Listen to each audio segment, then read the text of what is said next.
હવે જે લોકો બિલ્ડર હોય ને એને જ્યારે લોનની રિક્વાયરમેન્ટ હોય ને ત્યારે એમની પાસે ક્યાં ઓપ્શન હોય? તમને એ જાણીને આશ્ચર્ય થશે કે બિલ્ડર જે પ્રોફાઇલ છે ને એ બેંક માટે બહુ ડેન્જરસ પ્રોફાઇલ ગણાય. બેંક ઇઝીલી બિલ્ડરને લોન ના આપતી હોય. બિલ્ડરના જે કસ્ટમર છે ને ઇઝીલી લોન આપે, પણ બિલ્ડર પ્રોફાઇલમાં લોન મળવી નોર્મલ કેસ કરતાં થોડીક ડિફિકલ્ટ થતી હોય. પણ એક સિનારીઓ એવો છે કે જેમાં બિલ્ડરને ઇઝીલી લોન મળી શકે અને સ્પેશિયલ ટાઈપની પ્રોડક્ટ મળી શકે. અને એ સિનારીઓ છે કે જ્યારે બિલ્ડર પોતાની સેલ્ફ ઓક્યુપાઈડ રેસિડેન્શિયલ પ્રોપર્ટી બેંકને આપે. એટલે કે એવી રેસિડેન્શિયલ પ્રોપર્ટી, એવું ઘર કે જેમાં એ પોતે રહેતો હોય, એ જો બેંકને આપે ને તો બેંક એમાં ઇઝીલી ક્યાંક ને ક્યાંક લોન કરી આપતી હોય. બીજી વસ્તુ, બિલ્ડર માટે સ્પેશિયલી ઓડી ટાઈપની પ્રોડક્ટ પણ બેંક કરી આપે જે બિલ્ડરને બહુ જ યુઝફુલ થઈ શકે. ઓડી એટલે કે ઓવરડ્રાફ્ટ, કે જેમાં બેંક કસ્ટમરના ખાતામાં પૈસા જમા કરી દે, પૂરેપૂરી લોન ઉપર વ્યાજ ન લાગે. ફોર એક્ઝામ્પલ, 1 કરોડની કોઈ બિલ્ડર લોન લે છે તો એના ખાતામાં 1 કરોડ રૂપિયા આવી જાય, પણ 1 કરોડ ઉપર વ્યાજ ન લાગે. એમાંથી જેટલા રૂપિયા ઉપાડે ને એની ઉપર જ વ્યાજ લાગે. બિલ્ડર માટે આ ટાઈપની પ્રોડક્ટ બહુ જ હેલ્પફુલ થાય, કારણ કે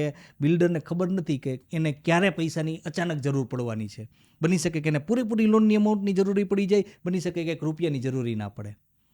તો એમના માટે આ બહુ જ યુનિક પ્રોડક્ટ છે. અને બિલ્ડર જો આ ટાઈપની પ્રોડક્ટમાં લોન લે ને તો એમના પૈસાની જરૂરિયાત પણ પૂરી થાય અને એ લોન ઉપર એને મિનિમમ વ્યાજ ચૂકવવાનું રહે.